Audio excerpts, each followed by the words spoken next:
Welcome to the program. It's a pleasure to welcome to the program two dear friends of mine that are going to be talking about the Left Forum, which is coming up, I guess, just the evening of the day that this program is going to air. And on my far left is my dear friend, Dr. Seth Farber. He's a professor. You got it wrong. I'm sorry. But Seth Farber is a different dear friend. I'm sorry. A little tired at the end of the day. Stanley Greenfield. Sidney Greenfield. Finally got it right, Sidney. Sidney Greenfield. And it's really funny because we are so close that that's really absurd. It's like stopping knowing the name of of Maggie or something. But anyway, Sidney Greenfield, Professor Emeritus, University of Wisconsin, Milwaukee, anthropologist of incredible output in terms of his scholarly work. And not parenthetically, but maybe parenthetically, but he and I are on a panel that's going to present here at the conference, I guess tomorrow. On a It'll be Saturday. It'll be Saturday on a panel titled Transcending Material Scarcity, which is something that we're going to do. And we're dear friends, and it's just absurd that I mispronounced your name. Seth Farber. I love Seth. You know Seth Farber? No, I don't know Seth Farber. I have to meet wonderful. Seth. Okay, I'll meet Seth. He'll introduce me. Seth Farber is the guy that is brilliant and a psychiatrist, a psychologist, and he's got a book now. He said, like, you had black pride and you had ladies' pride, or what do you call it, feminine pride, or something, the pride movement, feel pride.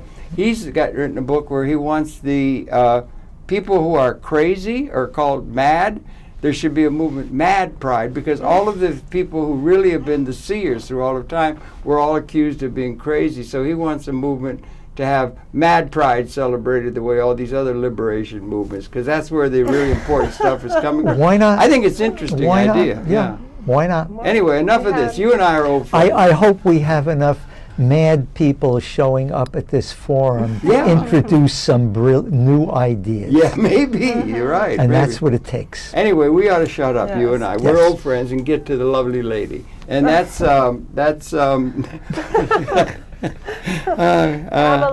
Pamela Timmins, for crying out loud, of course. She's an artist extraordinary, real good artist. I've seen her art she's upstate, real good, does watercolor and other things like that. But she's also a producer here at MNN, and she's doing a program. She's very much in tune with a lot of the Aboriginal people. She's been following the two-row wampum implications of Iroquois and forming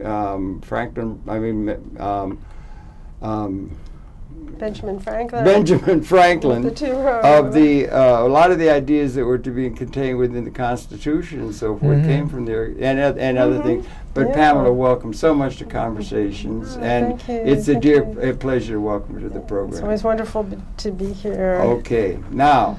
What do we think? We got this thing coming up. The Left Forum is the 10th year that they've had that.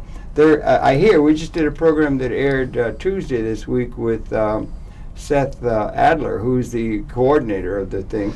Something on the order of 4,000 people are expected over the 3 days. That's a lot of people. Yes. And they're going to have 400 panels where there's going to be all kinds of discussion. It's a major event, is it not? Intellectually or in terms of the understanding the zeitgeist, and it's right across the street from Manhattan Network. Yeah, it is. Yeah. I just did a program about it that's airing on, last Sunday. And we'll be introducing. In fact, you could run a clip. Well, okay, we do have a. All right, we can do that. Hello, maybe if you can set it up. She's got a clip. It's part of a program, and Malik's going to cooperate with us. He's going to run it and run about 5 minutes or so, and it'll be a way of introducing it.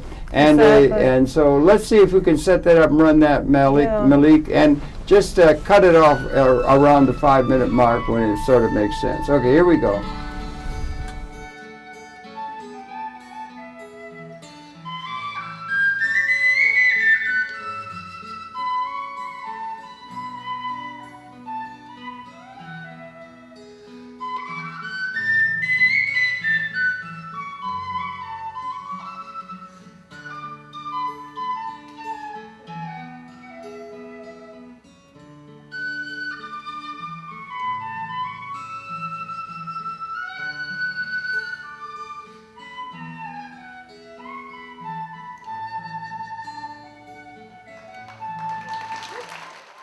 couldn't go there and was getting deeper into debt and exhausted. That you better control the political system, otherwise the people who are falling behind will try to use the political system to cope with their situation. So why are we surprised if in this system that makes 1% so wealthy, they should use a portion of their wealth to make sure that politics keeps them where they are? Of course they would, of course they did, and we live with the consequences. Last part. This is the second major economic crisis of Western capitalism in 75 years. Poverty Manifesto having to do with the eradication of poverty. Abolitionist voices. Poverty across the board, no matter what color, what culture, what civilization, what sexual orientation. Beginning with moral and spiritual, and make it a moral and spiritual issue that leads us to engage in our critique of oligarchy. And I do, in fact, consider myself a revolutionary Christian. Christian is the noun, not the adjective. That's very important. By revolutionary, what I mean is what Brother Martin meant. He said not only a revolution of priorities and values, but a transfer of power from oligarchs and plutocrats to those Sly Stone called everyday people, to those James Cleveland called ordinary people. And it's going to take a non-violent, democratic, protracted revolution for that. And we need to talk about the language of revolution connected to love and justice, not connected to revenge and bigotry. That there is a conception of revolution that is necessary and indispensable, but is not tied to trashing people and hating people. I love oligarchs, I hate oligarchy. Because they can choose to fight against oligarchy, just like I love white brothers and sisters, but I hate white supremacy. And white brothers and sisters can choose to fight against white supremacy. The theme is reform and or revolution, imagining a world with transformative justice. We can speak about that a little bit and what that theme means, what the challenges it poses. But it has interested the speakers to come. Jumping to Friday night, in the evening programs, we have Cornel West, Stanley Aronowitz, Immortal Technique, Marina Citrin, and Amy Goodman. That's a sort of a kickoff. That as we bring our voices together, there's tremendous tension, tremendous friction. Of course, there's going to be white supremacy and male supremacy and homophobia and class arrogance, even within the movement, even as we fight against it. Why? Because we've been shaped by these. And we all can help each other wrestle with these contradictions, shot through each and every one of us. But the fact that for the first time since the 1930s, we've got a generation of young people who just told a few researchers that there's a negative association with capitalism. We don't need Brother Rick from Texas, not Rick from Detroit, but Rick from Texas to tell us about vulture capitalism or vampire capitalism or crony capitalism or the ways in which capitalism crushes so many poor and working folk. And it's not just bang, it's just the peak of an iceberg. That's what working and poor people have been wrestling with for the last 30 years or so. But we've got now a younger generation that says when they hear the word socialism, they respond much more positively than when they hear the word capitalism. That's a fundamental shift in consciousness. Now you say, oh, Brother West, what do you mean by socialism? Well, it's true. I've been honorary chair Democratic Socialist for the last 15 years. And very, very blessed to be a part of that. But you know, we had a mass movement. That's clear. But by socialism in the eyes of most of our precious young folk of all colors, what they mean is more democracy, more equality, and more freedom. They don't have an obsession with the ism. They just know that this capitalism, as it has been enacted in the last 30 years or so, that they have grown, the period in which they have grown up, tends to be so shot through with a spiritual malnutrition and a moral constipation. And they're tired of it. They want more. They're hungry. They're thirsty for something more. So, all right. Yeah, that's good. That's good. Old Cornell can really punch it out. That's really good. Cornell West is there and everything. There is something blowing in the wind. Bobby Dylan had something blowing in the wind and everything. And what about that? How about it? Or maybe we can just jump in, Sid, or whatever. When they're talking about change, what are we talking about? Are we talking about something like, Republican, Democrat running in a president, all of the institutions that are usually make up the news and so forth? Are we talking about a change that the Democrats got control of the House in Virginia or something? Or are we talking about a real change? And let me just interject. I did a program once with Isaac Asimov, the great writer of all that, wonderful guy, and he said, and he was speaking in this context. He was speaking that we're 200,000 years, our species evolved out of Homo erectus, 10,000 generations, and he was saying, he wrote all the laws of robotics that are coming along with the information technology, creating a productive system that doesn't need labor, one could see. But he said, this is the defining generation, not in political terms, evolutionary terms. That we're coming to the end, in a sense he was saying, we're coming to the end, or the stages of like coming into the end of a quickening in a pregnancy or something like that, to where it's not just an evolutionary change politically that we're all arguing about around the reified institutions, but that we're beginning the phases of coming into a whole new species-wide relationship to the cosmos, and that's something that can never be voiced or said because it seems ipso facto absurd. But do you understand?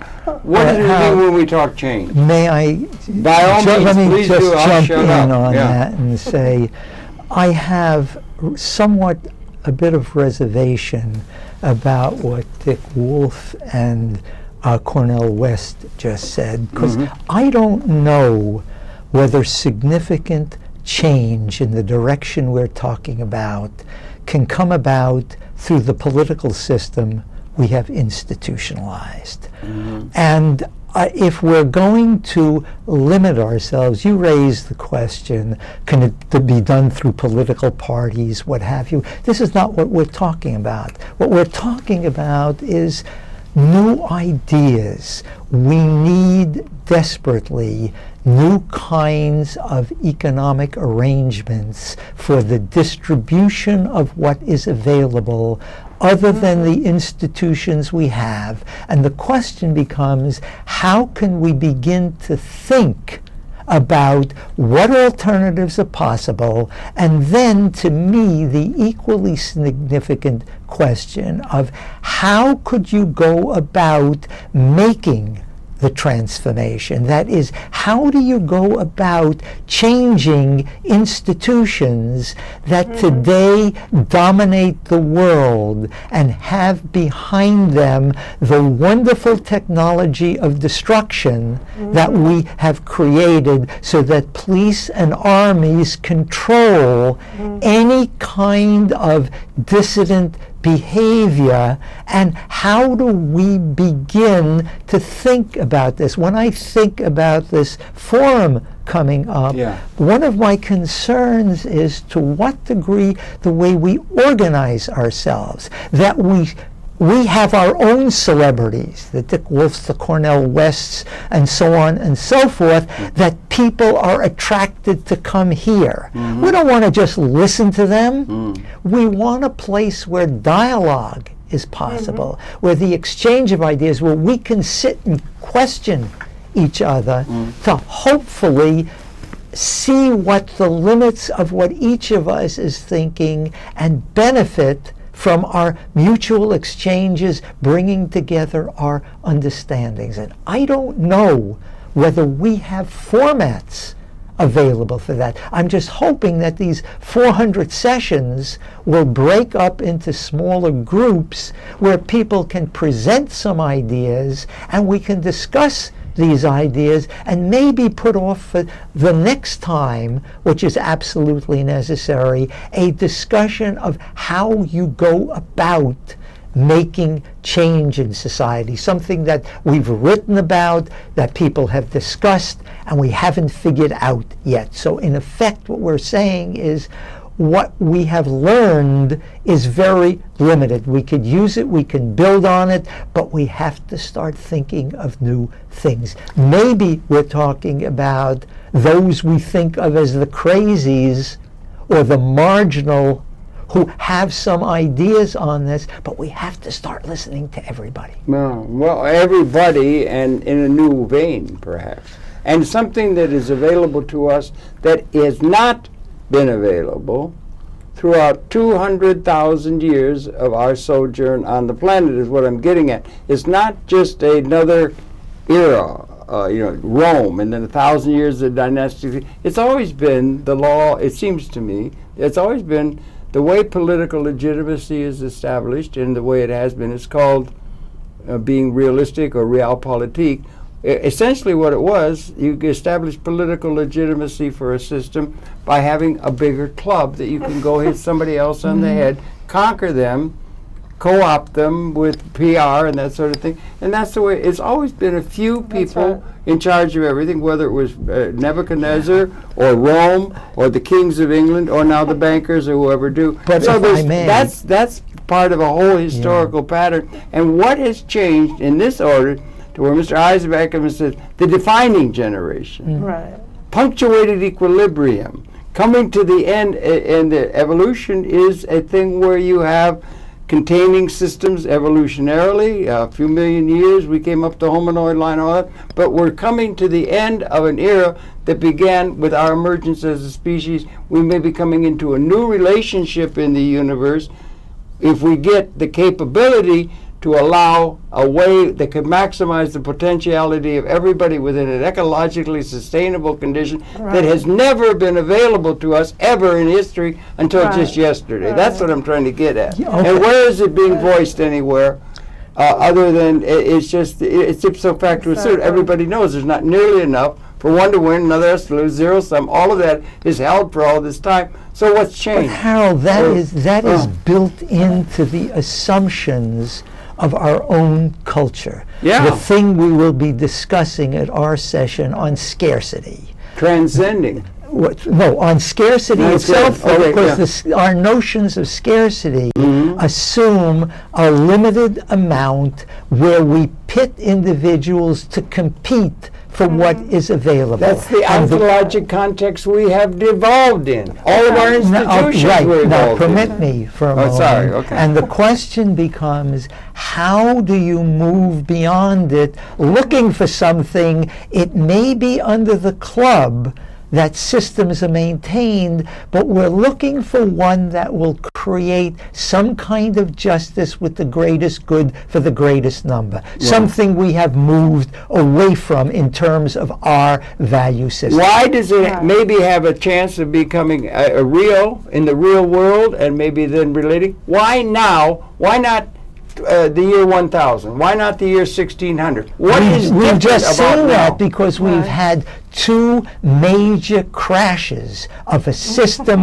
that has dominated the world in the last 75 years. Maybe enough people will wake up long enough to listen to someone who said, maybe there's an alternative possibility. Let's talk about it. Let's think about how we may bring it about. This is the process that is necessary to achieve the ontological transformation you're talking about. It's not going to happen until enough people begin thinking and talking about alternatives and can begin to get concerted action about something that goes beyond the confines of the system we live by. We want to let Pamela talk, but again, I say our panel that we're going to be talking, and if anybody wants to come out, we can say it's at noon at the place right across the street here on 59th Street. Come to John Jay College. Come. It's called Transcending Material Scarcity. If you bring that up anywhere, bring it up to an economist, bring it up to anyone, it is ipso facto absurd. Yeah. The world's starving. We haven't got, what you're talking about is a capability. It's like latent heat in climatology. It's a capability that has evolved through the technological extensions of our consciousness that makes this time, again, to underscore it, the defining moment. Not just another sweep of history, another little sweep. It's the defining moment, and we have to go to things like evolution, and you have to go to things like, you have to go out to the beginning of the universe. This is a time intellectually, and the intellectuals have all been divided up and conquered by specialization. They can't think systems. There's practically no systems thinking. It's the intellectuals that are falling down on the job, and there's enough blame for all. Don't blame the rich guys. I mean, the leftists all cling to labor theory of value, and we know we got to get some ownership as a way of forming capital to get demand distributed by something other than work, but they're all caught up in that. Anyway, so it's a thing that goes across the board. It's like punctuated equilibrium. The context by which a species gets to be where it gets through at the end, let's say Homo erectus, you get down a certain way, you could study the way it worked, that it got through. 99.99% of all species that ever exist have gone extinct. You get through the eye of the needle to get to a new way of being requires some sort of a new way of thinking, and it's just emerging. It's not something that we can conjure. It's something we can discover, and it's got to be found in nature's patterns. It's an intellectual thing, and the intellectual exercise is falling down on the job. That's right. Okay, we'll talk a little bit. Well, I follow both of what you have to say, and I agree. What I can add to it is my interest in consciousness. And I really feel that it's our developing our minds with consciousness. Our ability to listen is really important, to be meditative and also to be creative and innovative. And that's one of my mentors is Pete Seeger. Isn't he wonderful? Wasn't he I wonderful? just love Pete, and we're going to be doing a tribute to him. Wonderful. Is that part of a panel? Sunday at 3 o'clock. It's a 2-hour performance. Oh, wow. Yes, Wonderful. So people are all invited. Okay. Again, it's always first come, first Yeah. seated. And with your panel that you're bringing forth, again, it's first come, first seated, and from what Seth was telling me, people... Seth Adler, the Seth organizer. Adler, he really wants it to be a forum, as you were speaking about it, where people share their ideas. So although you'll be presenting, I imagine you'll give some space to someone like myself to speak out and say, hey, well, I've got my idea on how. Yeah, that's what we this, need. Quantum physics says that we don't use much of our brain at all.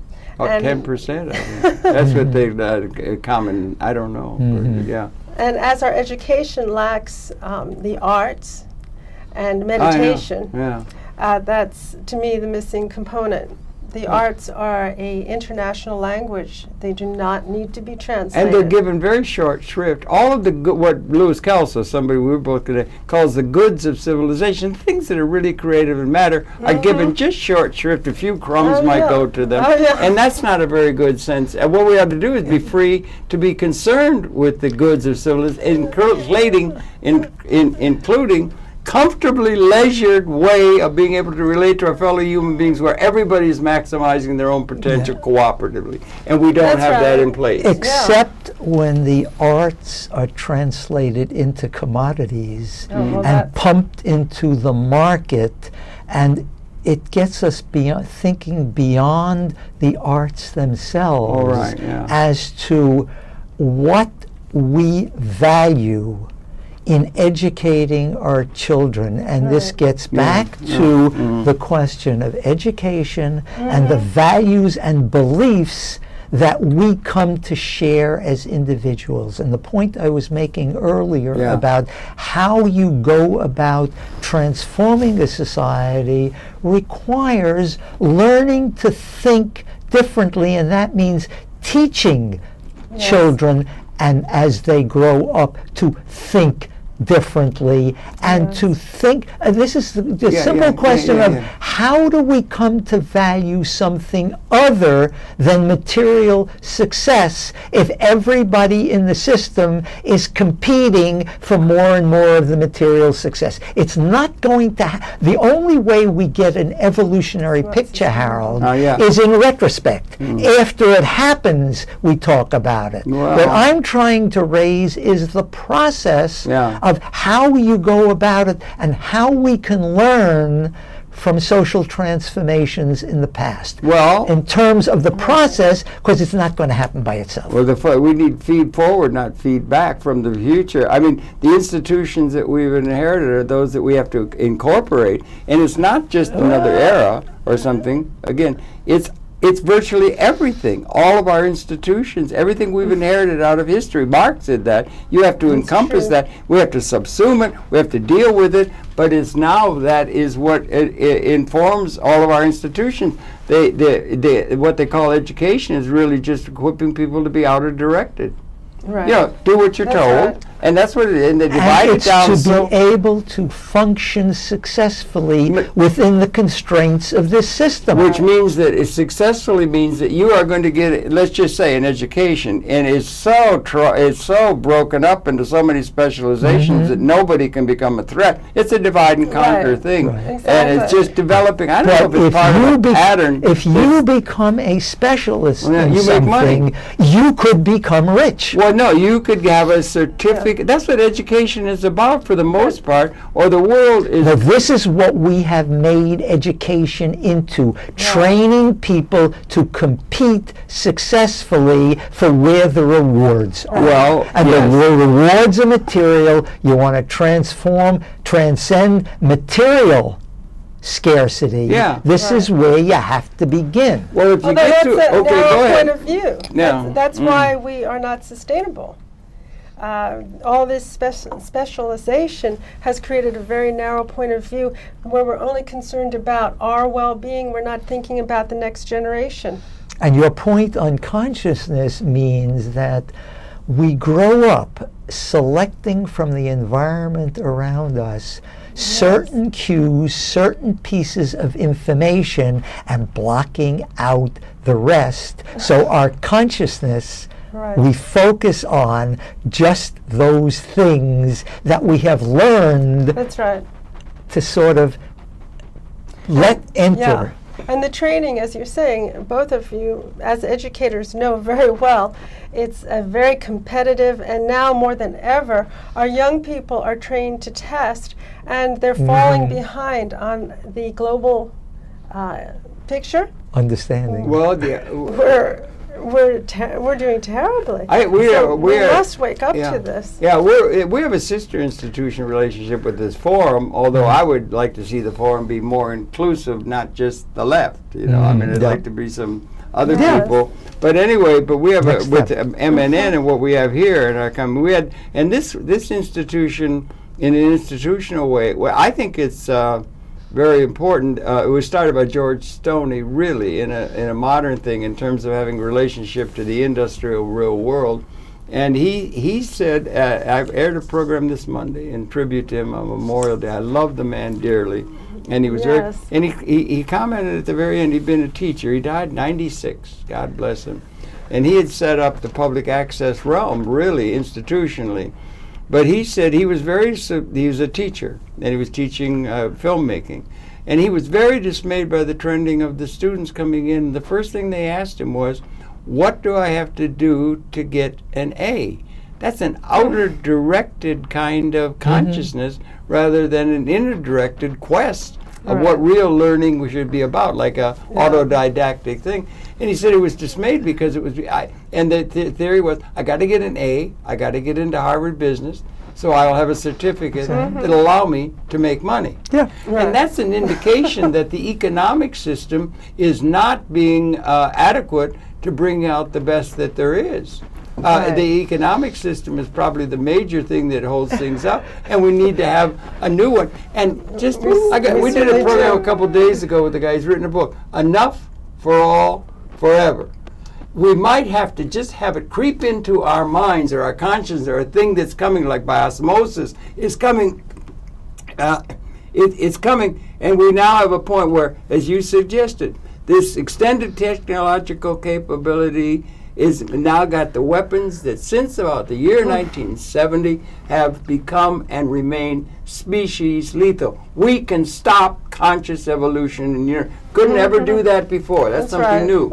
And this idea that we may have collectively transcended complete in terms of the capability, not the reality. The reality is inherited, but the capability. We have transcended material and ecological scarcity. There is enough. Now, for that to even be considered anywhere is thought of as totally ipso facto absurd, impossible by the laws of the physics of the universe, and that's the major question that should be up on the table, and it can't be whispered unless they'll lock you up as a madhouse. Well, again, ontologically, it may be possible. But spell out when you say ontological, it's a sense of reality. Yeah, in an absolute sense, it is possible. The question it is... never was wait possible. a second. It never was possible in the Okay, past. But the point is, in reality, because of the institutions related to our economic system and our educational system, it cannot be. And what we're seeing is greater inequality. Even though there's more than enough for everybody, some are getting a huge amount more. Others are getting less and less and less. Okay. This is an institutional question. Oh, yeah? This is a question of how we go about recognizing it and making a relationship between how we go about going from here to someplace else. And the someplace else is what we have to invent, conceptualize, and begin to think about. This thing that how we do it. This thing we're talking about is not something that we invent or something. Of course it is something that has developed. It's got a life of its own. It is in accord with the universe. A human organism and other organisms, a human organism has 100 trillion cells. Okay, 100 trillion, much in the gut, but they have 100 trillion cells. Every cell matters. Every cell is totally connected with every other cell. They form a system. We form a system. I like the idea of love lock. We get to a thing where we are an overall evolving system and universe, and it's time to us to leave where we've been for 200,000 years because we're coming into a new relationship, synergistically resonating, uncertainty principled in order, but it's synergetic. If we make it, we can't know what that is until we make it. Harold, I don't want to be critical. Okay, I don't want to be critical. No. I'm just trying to get you're using an evolutionary imagery and metaphorically talking about the biological evolution of organisms like it was the evolution of society and culture. And we realized a century ago that is hopeless and is wrong. When you talk about the social, leave the biological analogies and let's talk about how people interact with each other and behave. Why not make a metaphor with biology or with nature? Why not be embedded in nature? We are. Why this? We may be embedded biologically, but our culture is not embedded in biology. It is learned, and since it is learned, it can be relearned. We can learn new things, and unless we learn new things, we're going to keep behaving as we had in the past. Well, I hear the words. I'm not sure why we can't have an analogy with. I think we could go to even thermodynamics. Is there any? What is it all about? Poetry. No, not poetry. No, that's like you want to put me back on Seth Farber's couch and say I'm crazy for saying it, or it's crazy. What I said is crazy. You can't say it. You can't even say it. You can say it because there's all kinds of argumentation about how you can't say anything. You said it. You can't do it. That's what I'm trying to get across. until you can put something up on the. Like they thought they were the center of the universe, and they got little telescopes that said we we aren't, and Copernicus only got off the hook for messing up the means by which people got a sense of identity with the old order. They only got off the hook about 20 years ago by the Catholic Church for undercutting Hieronymus Bosch paintings, the way by which people got a sense of. We have all these institutions that we get our sense of as identity from, Right. and they're important, and things work, and everything like that. Yeah. And we're coming to the end of that. So you can't just have it come up. But I don't see why Who you have says to. we're coming to the end of Well, I'm it? suggesting You it. and I may say that things are getting so bad, it looks like it can't No, I think things are continue getting any good. longer. Things are. It Well, just if things are getting good, let's be very At the happy and level- celebrate the Wait a institutions. minute, we let's have. follow it through. Let's just say you're trying to make, I don't know if it's poetic or artistic or thinking comprehensively or doing something other than normal plodding academic talk about the various things and Right. everything. But the fact that we have a capability, what you're talking about is a unique species that had the ability to extend its consciousness into the environment and make the world other than in an Eden-like sense is the way most creatures are embedded in nature, okay? Now, on two vectors. One, what makes this time different? What makes it different? And let's say yin-yang. There's a balance. There's male, female. There's different things that we can get ascending at. We're getting understanding of it and everything like that. But one vector is the weapons that has been the basis of political legitimacy, Right. essentially, are now species lethal, demonstratively so. That's If true. they go off, it's the end of our species. Okay, that's never So, been. Yeah. in Okay, evolutionary terms, Harold, that's irrelevant. No, in the evolutionary It could terms- happen, so what? Oh, no. What difference will it make? Well, it does make a difference that it never could. It couldn't have happened in 1920. Right. It couldn't have happened in That's 2000. It couldn't have happened in 1940. We were protected in our gestating impotence, right? Now, Okay. on the positive side, what is equally significant in terms of that evolving culture and everything like that, that is ontologically presented by the evolution of events. Evolution has its own process, and it's like that, and suggesting that we've come to the end of scarcity. They're going to have nanotechnology, building materials 1,000 times the strength of a steel and weigh nothing. A satellite it took 175,000 tons of copper. We have a capability and to guard the ecology, and we could have a capability in terms of our political theorizing, economic theory. We've obviously got to get some ownership into the hands of the people as a way of distributing demand and get out of the labor theory of value. Those are some things that are part of that vector. If we maintain our same social institutions, You got to improve we them. will have more and more and more that will be available to fewer and fewer people, Right. and we will extend it No. so that some of those at the bottom, as today, will have access to more things, but fewer options to be able to obtain I them. think that's This is really, a I think distribution that's question. blindsiding things, really. I think there's been progress. We're making progress. There's progress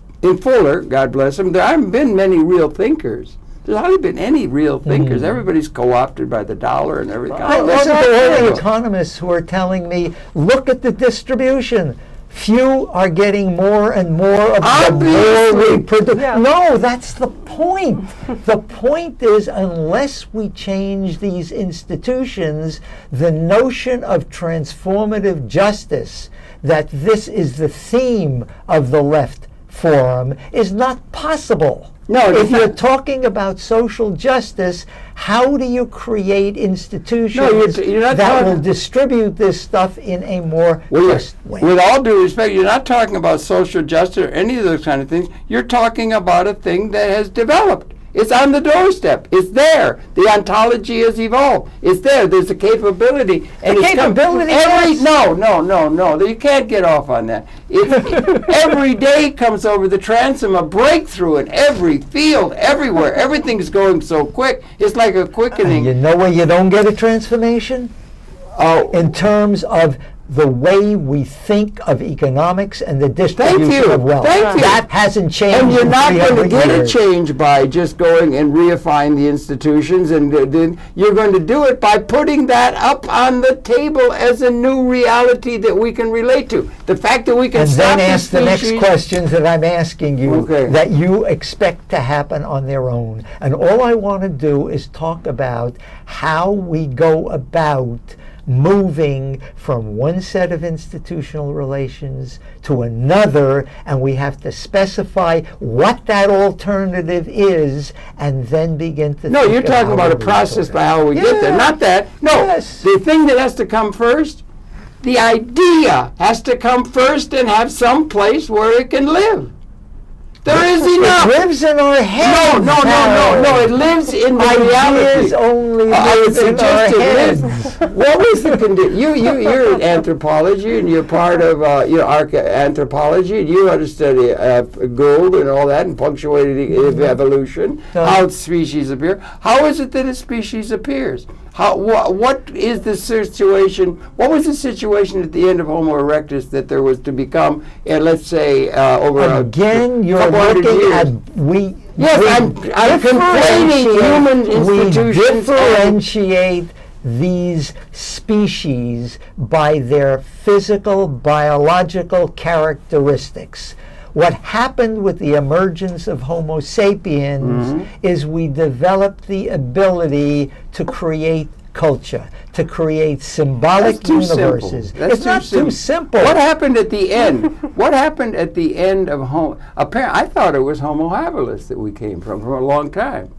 It wasn't. They found that guy in Georgia 1.8 million years ago. Because Homo erectus is our immediate answer. Biological classification. We know nothing about the ability of these peoples to think and create, other than with the beginning of the domestication of fire and tools, we think that they were able to conceptualize ideas that then were developed in greater and greater detail. But once you're there, we are now talking about culture. Well, spoken like an anthropologist, spoken like a good anthropologist. Well, let's go back to the indigenous peoples, though.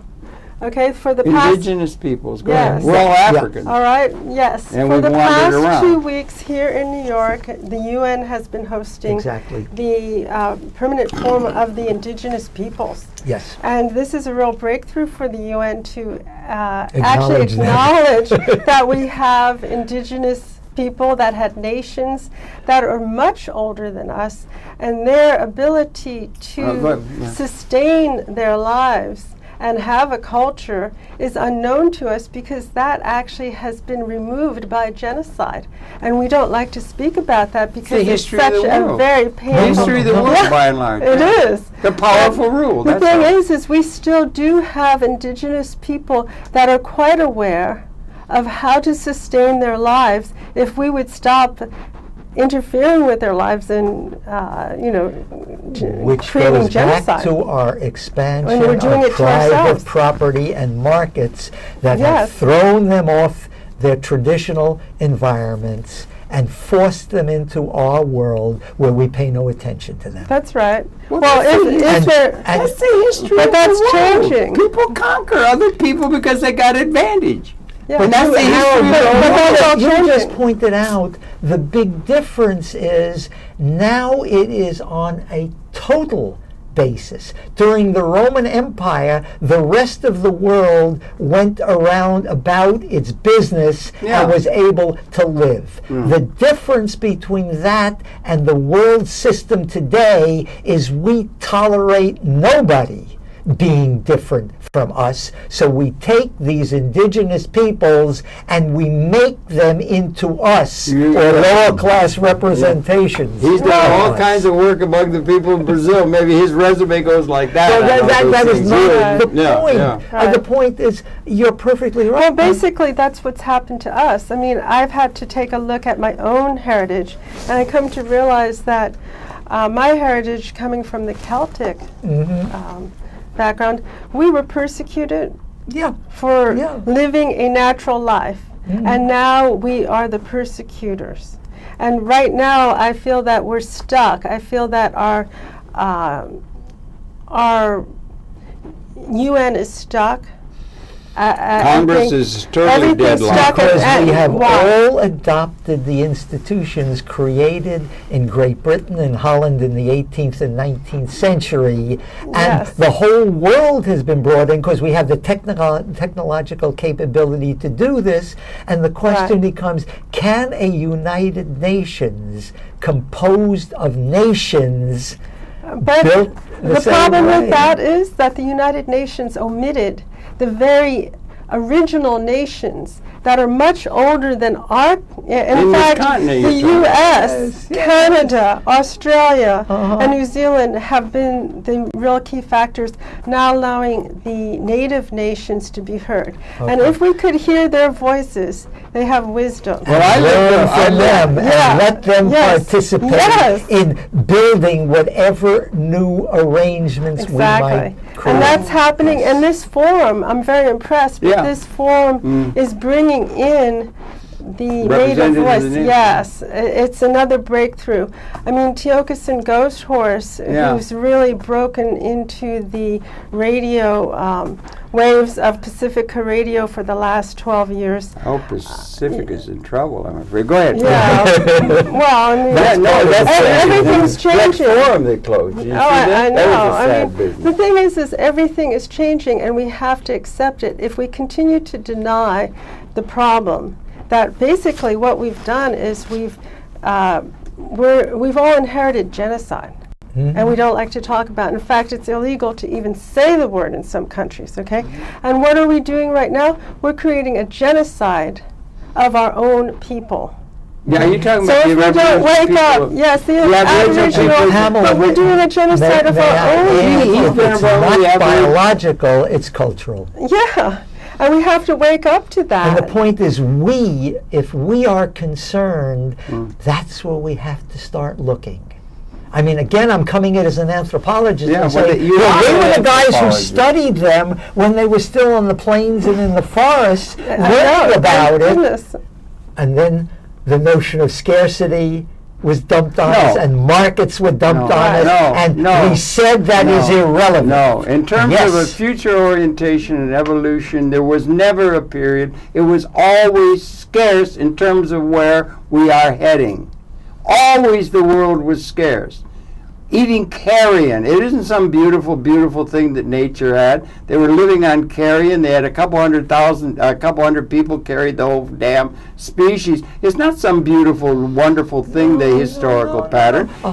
And James Joyce had to say history is a nightmare. It's not some beautiful, careful... That's our history.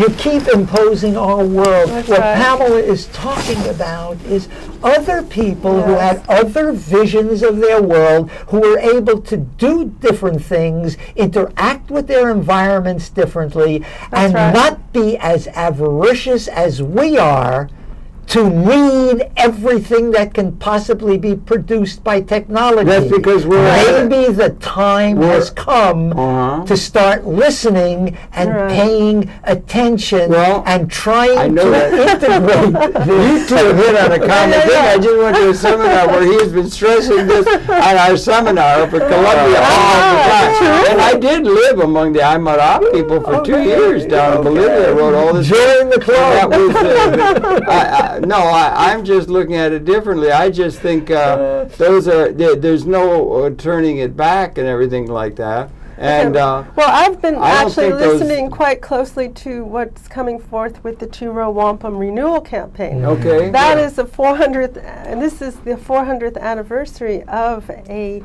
peace and trade treaty with our indigenous people and our founding fathers. Okay, and we don't even know about it. Oren Lyon. Which is a good reason to block it out and make like it never happened.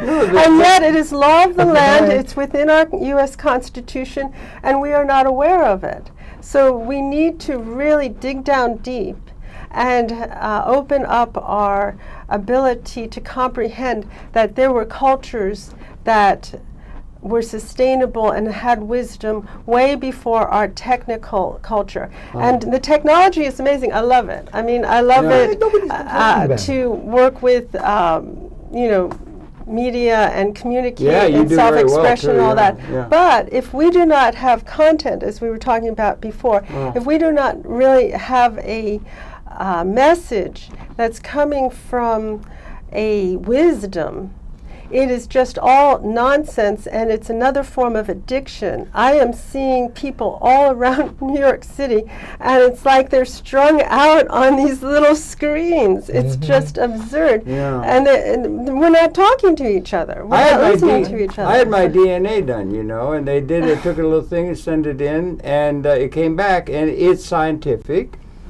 There is a scientific process and everything, and you got to have some sense of that. Galileo was only let off the hook about 10 years ago for messing up people's sense of identity.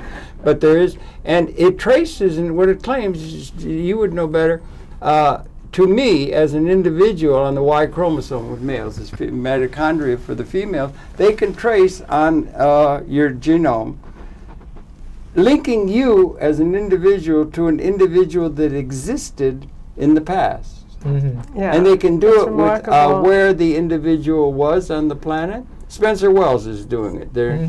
And I had it there at 5 markers. They call markers, and they had a marker. The oldest thing, it was relating me to an individual Homo sapien male who existed 80,000 years ago. And it's scientific. It's not just some creation stuff. Even though there are genetic, there's a genetic flow, how you think and believe and behave is very different from what those biologically related to you in the past thought and behaved. And this is learning, and this is what we have to come back to and begin to learn about things other than our limited world, and even our philosophy, even the things you're talking about are limited to us. Think of the kind of science we might have created had we thought in terms of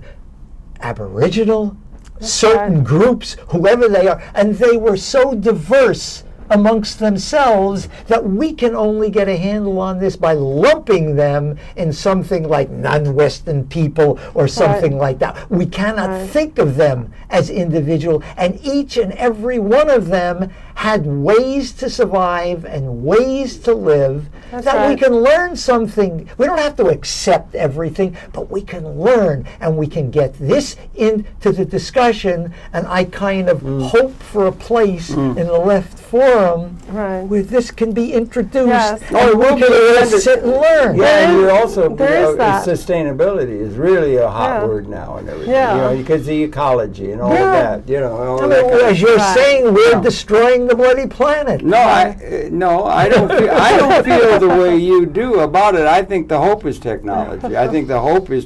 We got to move more and more, and it's coming relentlessly. But we got to do something different with it. Well, we've got to realize the implications of what the new reality is emerging. I go back again, I don't know, what was it at the end? There was 3 million years, I think, Homo erectus, okay? That was a predecessor species to Homo sapien. What was the context by which, that's the system in order. We've got 200,000 years, okay? And what are the conditions that are in that order? That is the thing that is being superseded by evolution. The Homo erectus re-emerged, What were the conditions within the Homo erectus that made it possible for this group to get through the eye of the needle and make it evolutionarily against the second law of thermodynamics? What made that possible? What is it that within this outdated historical context, we've been here like Homo erectus was here for a couple million years, and then there's something happened, and then we got through. So we have to get through the eye of the needle. Are we going to become a different species? Yes, Is that what you're suggesting? yes, we're transcending Homo sapien existence in the universe. Now what kind of creature are we going to think? We don't know. of There's creating? Heisenberg's uncertainty principle. There's synergy. It's the behavior of we have to get a liberated order within the ecological context, everybody realizing their own full potential rather than being addicted to things that we had them as oppressed. Everybody's been oppressed by and large by the outdated institutions, the primitiveness of the system under which Homo culture has grown. And we have, yes, exactly. I like you said. Wait a second. Yes, we're coming. Evolution takes place in terms of trial and error experiments. So then we can just forget about this and let the trial and error occur. Well, if you want to, I think it's worthwhile the thinking. difference is, Thinking. as cultural beings, we frame the questions that we're framing and say, can we be a part of a change in behavior without transforming ourselves biophysiologically? Right. Can we create a new set of institutions, which is where I started, and what is what we're That's talking fair enough. about? But I'm just saying that what are the means by which a species is transformed? The new appears. It's all new. We're, it's 13.2 billion years, this universe. Everything is evolving. The new emerges. And 99% The have new gone extinct. species Yes. is one thing. A new relationship in the universe. New behavior of Homo sapiens is a different matter. Separate the discussions, and what I'm saying is that the forum that we started talking about We're is still a talking. way to think about new ways of behaving and thinking so that we can get back to your issue of we're capable of transcending material scarcity. How do we do it in a socially just I don't want to talk way? about that. I don't want to talk about how you do it, not how you do it. The idea has to be got out as not something that's ipso facto absurd. That's what I'm saying. The idea. Is it possible? You said it. You said the word. You said the word. We are becoming a new species. No, I didn't. As we did. I asked you a question. Yeah. Are you thinking in terms of us becoming a new species? Speciation it's called. It's called species. We're coming in a new relationship against the second law of thermodynamics, perhaps. We are going to become a liberated order. We can liberate or annihilate the Homo sapiens species. We should liberate it, and there will be a resonancy to consciousness, universal mind. We can't know what that is until we get there. It'll be synergetic resonancy with a higher order of consciousness up the evolutionary line. Well, the only way we're going to get there is if we can find a way to be cooperative with each other and to have peace. One of the best We ways don't to be have cooperative with peace. people is if you could say legally or become and build institutions, and it's at we can do where there is enough. Right. There is enough. There is enough can't be for everyone enough. to be able to be comfortably. Can't be there enough can't be by enough. our way of thinking. Well, then you have to change your way of thinking. That That's what we're ontology talking is on the table. That's what we're It's not- talking No, about. it's not on the table. It should be on the table as something to consider rather than deride, because we're all caught up with outdated institutions that say it's ipso facto absurd. That's all. Not the questions of how. The question is there. And it should be presented. Well, I'm really actually- sorry. There's a lot of tyrannies in this universe. A lot of tyrannies. They're trying to source action. Oh, But anyway, one of the tyrannies in television is time. We've run out of time. Thank you, my darling. Thank you, Sally. Thank you in the audience. And everybody, get out to the left forum where there'll be all kinds of talk going on along these lines. And it's participatory. And it is participatory. And thanks for viewing. We'll be coming back in tomorrow. Thanks a lot. Just got started. Okay.